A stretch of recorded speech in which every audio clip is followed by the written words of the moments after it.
Hello and welcome to this episode of Community Connections, airing right here on OROMIA11. Today's guest is Minnesota House Representative Semakab Hussein. He is the district representative for 65A.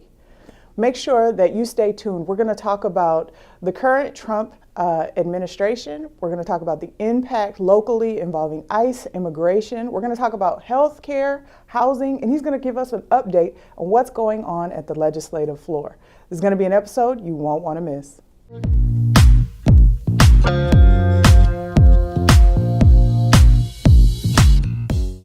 I'm so excited to have you joining me today on this episode of Community Connections. You are the Minnesota House Representative for District 65A. Welcome to the program, Semakab Hussein.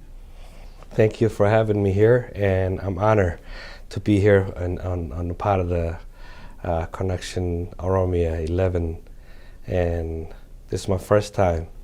I hope to have you back in the future. It should have been a long time ago, but I'm honored that I could connect with you and connect with the community. Now we're going to give the community some updates on what's going on at the House of Representatives. Let's talk about ICE. We're going to talk about immigration, Trump's current presidency, which we're going to have to touch on just a little bit, and then we're going to give people some information on how to talk to you directly and stay connected to the work of your office. Absolutely. Now we're just going to go ahead and jump right on into it. Recently, the Democratic Party representatives were away from the Capitol. Can you give us an update about what took place and why? I mean, as you know, the state of Minnesota, last November, the people of Minnesota decided to vote equally. So we are 67-67, as you know, and it hasn't happened. It happened one time since 1979. Wow. And usually it used to be a majority for one or another, either the Republican or the DFL. This last 2 years, we were the trifecta, what's called. We were the one who had the governor, lieutenant governor, the whole government, upper house and the lower house. But this year is, last year, people decided to vote equally, 67-67. And we're supposed to start working on January 4th. That's when we're supposed to go back in the session. It did not happen because we have to negotiate how do we co-government. And our colleagues did not come to the table, or they want a power grab, and at the same time, what happened to us, one of our colleagues was got in trouble not living in the district and got elected. So he got expelled, and we become 66-67. But technically, we're still, equal, and we were negotiating since then. And that's the reason that we were away for a long time. And there's one reason that we were away. We have done a lot of great work for the last 2 years, and we was protecting the progressive works that we have done for our housing or African American Preservation Act, or education for if people make less than $80,000 free college for University of Minnesota. So a lot of great work that we have established. If we walked away, they can come and take everything and override it and do whatever they want with it. So that's the reason that we stayed away until we come up with agreement. So last night, we sacrificed and give out the speaker, but we are sharing everything else, power sharing, about when it comes to the chair or vice chair or co-chair. I'm the co-chair of Legacy, vice chair of Legacy and co-chair. And so we're gonna co-government for every little thing except the speaker and the majority leader. They will have for the next 2 years. And that seat that we are, it's still under elections, so the seat will be back on March 11. So the governor announced and said, this is a special election that's gonna happen. But that is the seat is a Democrat or DFL location in Roosevelt area in part of St. Paul, which is hopefully we will get that back. And we wanna, we did what we had to do for the people of Minnesota, for our constituents, for our people. Sometimes we have to sacrificed for the people, not for the politics and the power hanger. And I am very honored for our speaker, Melissa Herman, who's a true leader and was able to sit down at the table and say, hey, we're giving up the speaker. But, let's do what is good for our people, for the people of Minnesota. Well said. Now, things will be resuming as quickly as Monday with committee meetings, right? Yes, we are back on Monday. Yesterday, we just got elected Sergeant at Arms, like the leadership positions, and set up the first day. Monday will be the first day of co-chairing and co-government and committee members, and we will have hearings. We will, listen to the community.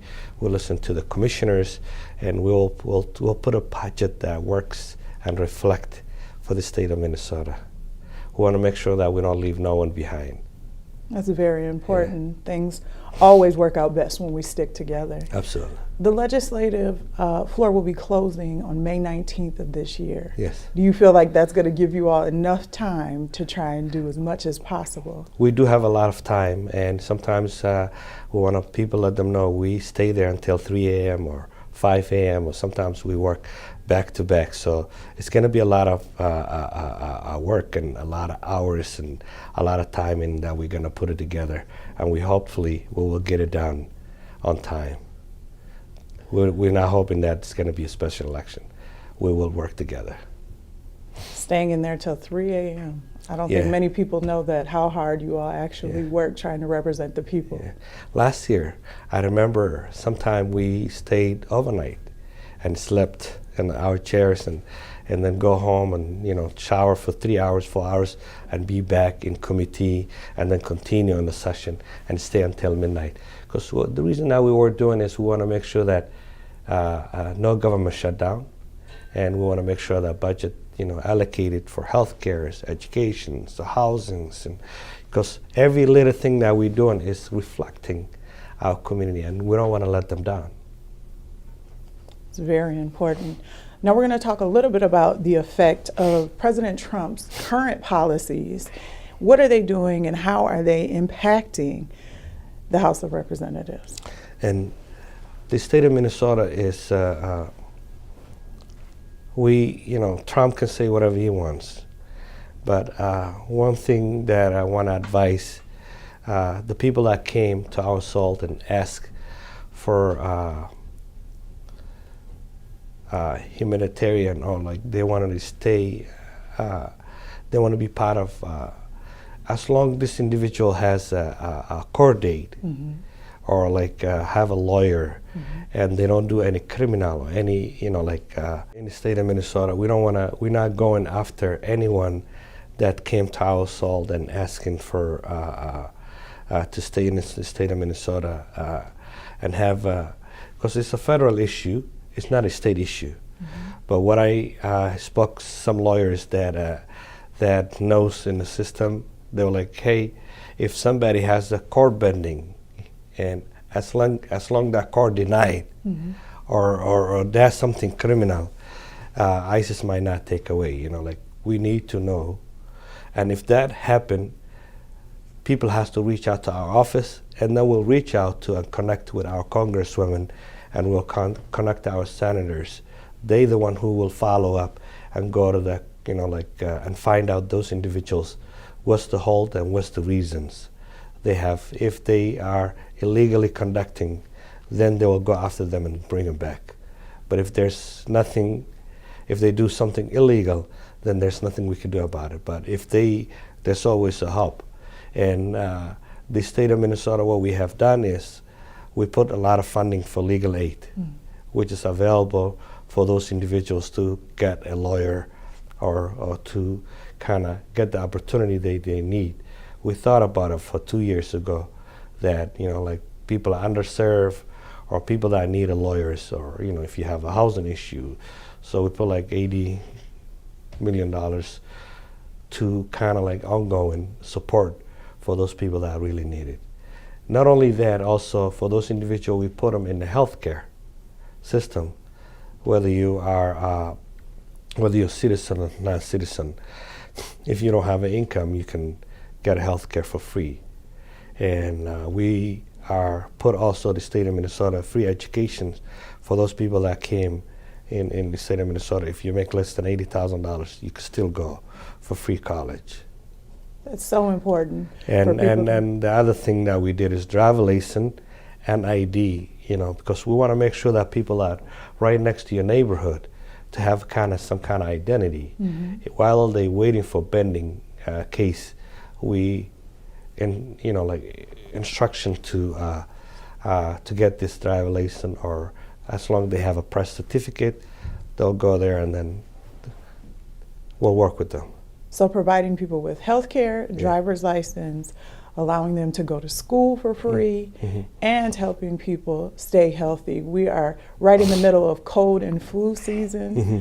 and people are we're in February, and people are trying to decide what they're going to do with their education. I think this is such timely information to share with the public, mm-hmm. but also talking to them about our civic leadership's willingness to not help ICE. We're not having law enforcement. Mayor Jacob Fry just shared that we're not having law enforcement intervene, local police departments intervene, and that they can't be apprehended mm-hmm. unless the crime has been committed. They can't willfully go to people's homes, stop people on the street, and ask them to produce their documentation. You're right.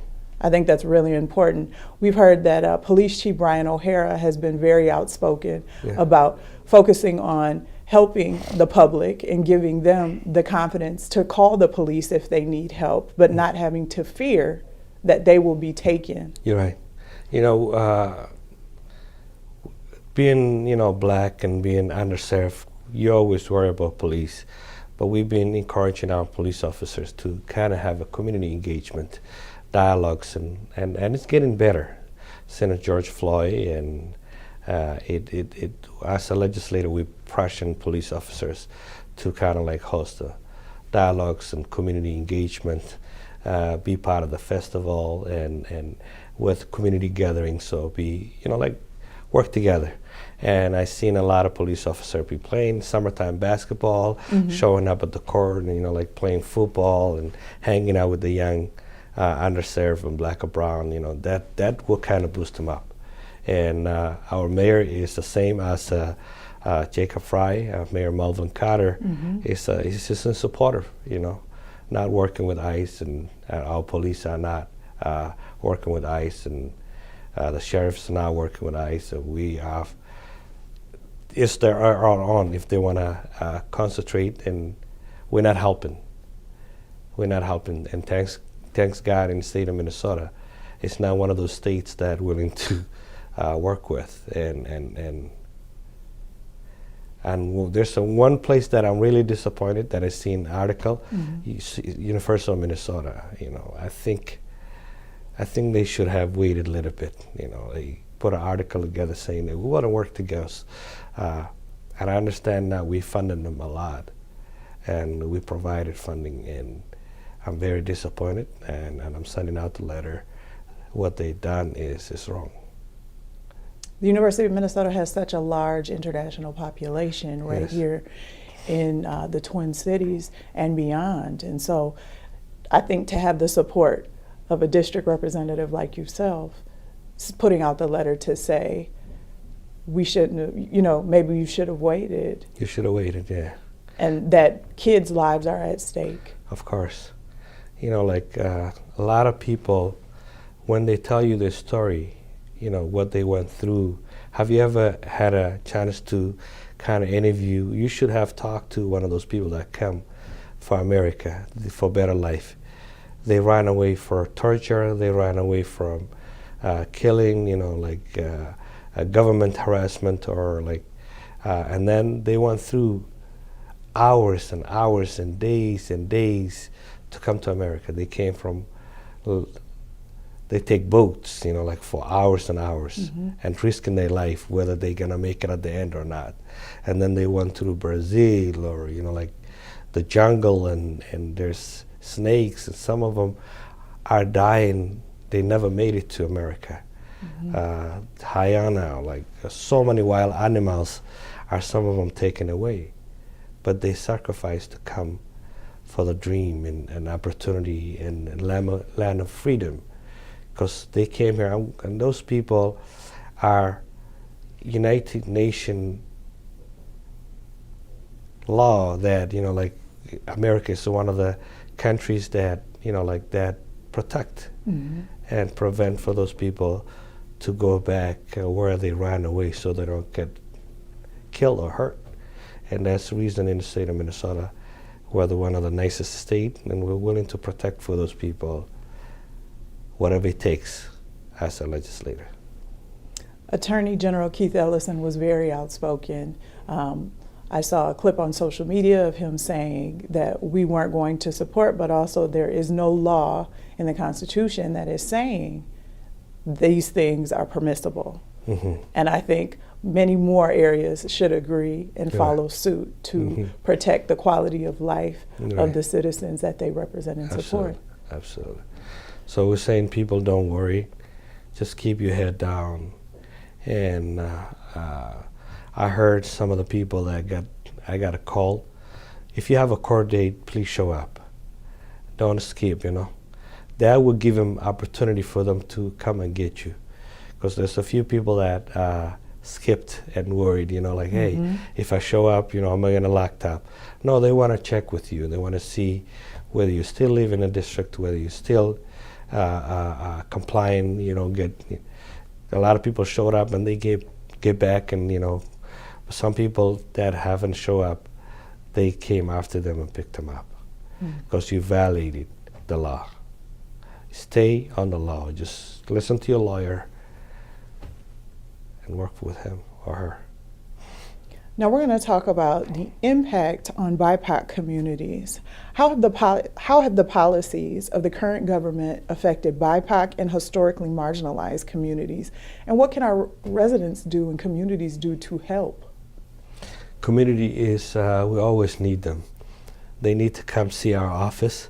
They need to come testify. They need to say what is right and what is in their mind. Equities and racial and social economic disparities that we see in the state of Minnesota. As the Posse Caucus, we have been fighting to make sure that we are getting representations in the state of Minnesota. One thing that I wanted to talk about, like the African Preservation Act, which is it never happened in the state of Minnesota. When child is taken away, we want to make sure that it goes back to someone educated, someone that looks like him, like within the African American or within the people that because it hasn't happened before. And that is one thing that we have pushed last year. We also put it together first generation home buyers for people who have more affordable housing that they can buy it. We put a fee-based also funding on the site, and some people might get like $100,000 for down payment. That never happened in the state of Minnesota. And when we look at this statistic, it's African and African American are the lowest comes to housing. So that's the reason that we pushed so much and called first generation, because a lot of people will disqualify because they have wealthy and their family and the generation after generation. And that's one thing that we can create an equity for those that really need it. And the other thing that I'm very proud of is I was one of the co-authors on that bill. We closed the private jail in the state of Minnesota. It doesn't exist anymore. No more private jail starting a year ago. We ended that.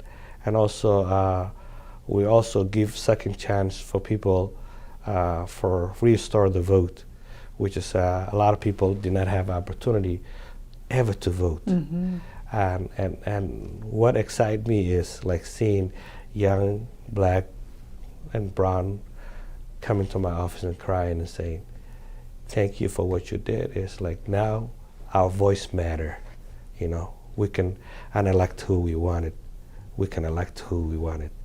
now we can participate the system. And we want to make sure that not only those, when people come out from jail, we want to bring them back to the society. We want to give them credit back. We want to give them housing. We want to give them opportunity so they can build. Because if we just bring them jail and just dump it in within the community and we don't give them the resource that they needed, what the kids will do is starting to survive. They'll back again and back in jail. And that's not one thing that as a legislator we don't want it. We are bringing back to the society, giving housing, workforce, economic, and then build and give supervise for a couple of years for those people to stand up and do what's right so they can get their job and lift up for themselves. I think restoring the vote is so important. There were many people who felt like their vote didn't matter and found themselves being disconnected from the entire process around voting, from finding out what platforms Republicans and Democrats were running on, disconnecting from school boards. They didn't even know what was going on, who was running, and this directly affects their children and children in our communities. So finding out that they're able to cast their vote and start to help rebuild their communities that they've already served their time for and having such a larger effect for the future is really encouraging. And they can run for office now. I think that's beautiful, giving people another opportunity. It is a second chance. That's all we think about, a second chance. And we had a trifecta, $17 billion for the last 2 years, and we spent right back on the community in healthcare, like $11.5 billion. Reduced for pharmaceutical prescriptions in the state of Minnesota so people can afford medications. Tax child credit, which is like giving back for those poverty people that really need it, like $1,700 coming back to their pocket. I mean, it's just a lot of opportunity that we are trying to do. And we created first African American Health Act, which is like a subcommittee that is concentrating like just to make sure that a lot of black and brown, or especially black, are early diabetic or early, want to make sure that we prevent that, and we put a task force together to kind of do a study and making sure that this prevent that to happen.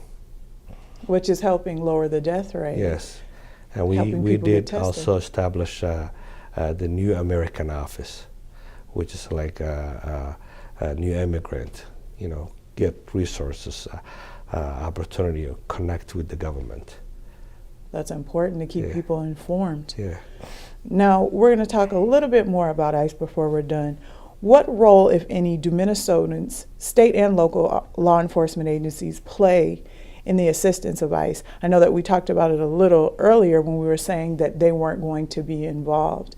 But can you talk a little bit more about what that looks like day to day for people when they are out in their communities, and how should communities, what can we do to prevent removals, forced removals? Police local, it's not their job to work with ICE. Their job is to protect for our community. Their job is to prevent violence.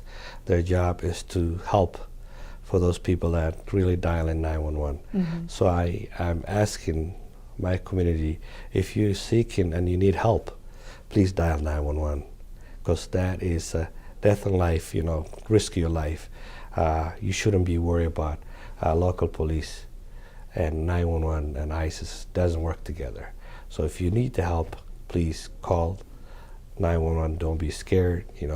It depends usually the circumstance that's happening at that moment. Usually, sometimes can happen. Fire will show up. If there's someone jokes, someone that need a prescription or medication, or need to get to the clinics. So I would ask not to worry about our local officers, and we even asking, even if they are off duty and working with them, make sure that they don't use our equipment, they don't use our police territories or cars. So I doubt it, that they willing to work with. Trump was here before, and we defended him. And next year, there will be another opportunity for us to get back in the House and maybe get back to a majority and have him end up for 2 years of drama. What can bystanders or community members do to stop forced removals, if anything? I know a lot of us are seeing police or seeing ICE show up in different areas, and we're trying to figure out schools, hospitals, places of worship, and feel helpless about what we can do. Our school board members, I had a meeting with them, and they have a law that they put together, prevent ICE not to collaborate, not to enter schools, not to work with them, and prevent them from having out there. But ICE is doing their job, and they reported to Trump, and it's an immigration issue, and they are doing their job to make sure that if you are a criminal, you're vulnerable. Just stay away from trouble, stay away from, concentrate, work with your lawyer, and you are in one of the best states. If you were in like Arizona or some of the red states, with condition, either legal or illegal, they'll do whatever it takes them to, get them people out. But that is not in our state, because they know we are coming after the people. We asking questions, why, does this person does something wrong? We're here to protect. Like, that's very important. I appreciate you answering that. There are so many people that are worried about coming in contact with ICE officials, but also there are tons of people in the community that want to support their neighbors, and they don't know what their options are, within reason, of course, legally, how to help. Reach out to your local office, elected official, reach out to my office, reach out to your Congress, reach out to your senators. We're here to help and do the best we can to protect you. Now, you have the largest Oromo constituency here in the state of Minnesota, District 65A. How are you making sure that you're connecting with that community and providing them up-to-date information on urgent issues? Things are changing so quickly.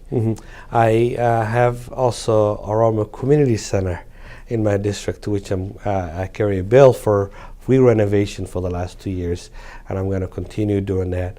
And also, I have worked with Oromo soccer tournament for last year. They haven't had it Central High School for over 18 years. And after they reached out to me last year, we were able to get them in. And it was beautiful to see hundreds of Oromo community gathering and celebrating in Central High School. So I am connected with the community. I speak with the elders and the activists, youngsters, but also if anyone reach out to my office, they are happy. I'm here for the community, for regardless, because they're not different from the people that I'm getting email from Duluth or Moorhead. People are very active in our state of Minnesota. To be honest with you, they reach out and they ask questions, and they ask also bills that they care about. So we hear, we listen, This is not in the third world. We're here to listen to our community. They are our voice. They are the one who elect us. Are we there for the people? Now talk to me about what you guys are doing at District 65A going forward. Provide us with an update. I am working with Reconnect Orlando to make sure that the people that have been displaced, to make sure that we have a boulevard, that we bring in economic back, and the green space, and those are the one project that I have been connecting with, working with. Also, I'm working with Jimmy Lee. I'm trying to expand because I play a lot of basketball over there, young age, and more swimming and more lessons, and we're trying to and put that together. And Ojama is another one is in my heart. I don't know if you know them.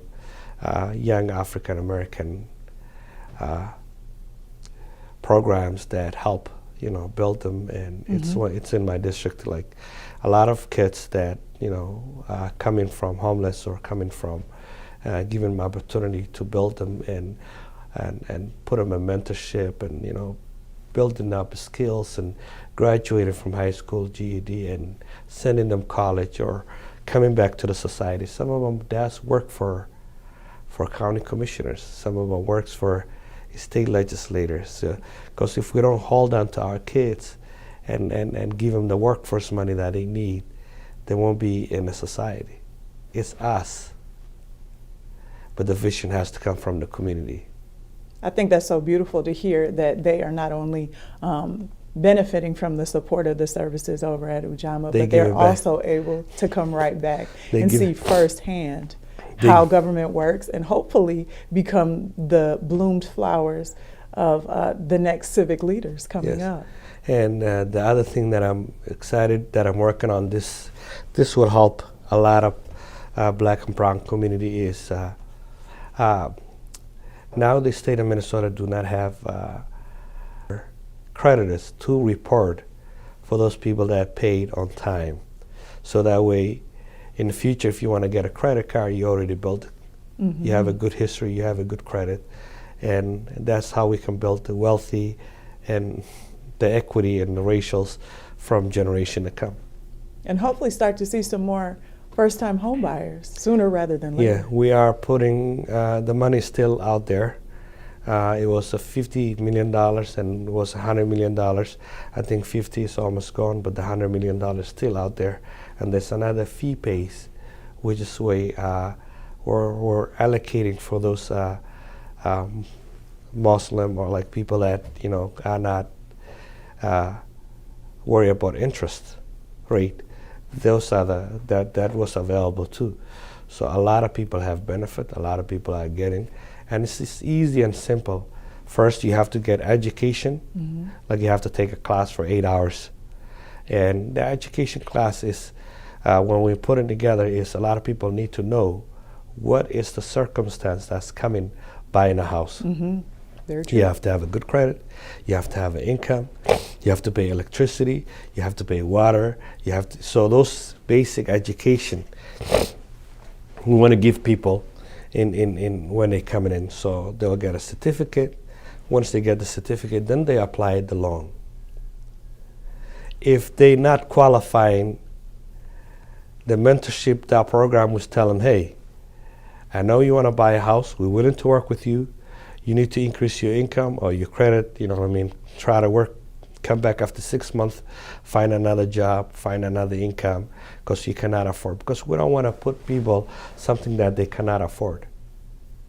Not only that, also Section 8, we put a voucher for another $4,500 extra in the state of Minnesota for the last 2 years. For people who needs, we want equity and we want to create a housing and wealthy, but at the same time we don't want to forget the poverty people that do not have enough income to buy a house. Absolutely. If they want to stay Section 8, it was locked up. So we add more. That comes directly from the state. And not only that, we also put funding for people who cannot pay for their rent, or like they lost their job, or they, and we put some funding for citizens to stay healthy and good quality housing. And we also put funding for housing development, because we want to make sure that more affordable housing and sustainability continue. So we put like $1.3 billion for housing, and that was the historical moment that never happened in the state of Minnesota. And I was happy to be part of that housing committees that advocating for housing opportunities in the state. When it comes to housing, we are the bottom and the crisis in the state of Minnesota. We try to address that. And we want to continue funding for those housings until we reach the limit that we need. I think that's so disappointing to hear that we're so low in Yeah, housing, especially when you think about the climate that we experience here in Minnesota. It is predominantly cold here, and how traumatic of an experience that is for families and single people that are experiencing cold temperatures and they are unhoused. And housing is a top priority. It's a health, it's wealth, it's like, you name it, it's a daily base people. So we want to make sure that, and I'm glad that I'm back in the housings, making sure that I advocate for just to make sure that, to get more funding. And I also worked with Randall Land Trust. I don't know if you know about him or not. The first African American land trust in the state of Minnesota since 1979 and up to date, and they're doing a phenomenal work. I was honored to work with them last year, and I want to make sure that I work with them again, because within the Randall housings that a lot of elders are getting old, and we don't want to displace them, the young. We want to make sure that they continue the equity and buy back and stay in that hill. We have to take care of our elders. Rondo is such a beautiful community It with is. a lot of historical footprint in the state of Minnesota. It is, So it is. that's encouraging to hear.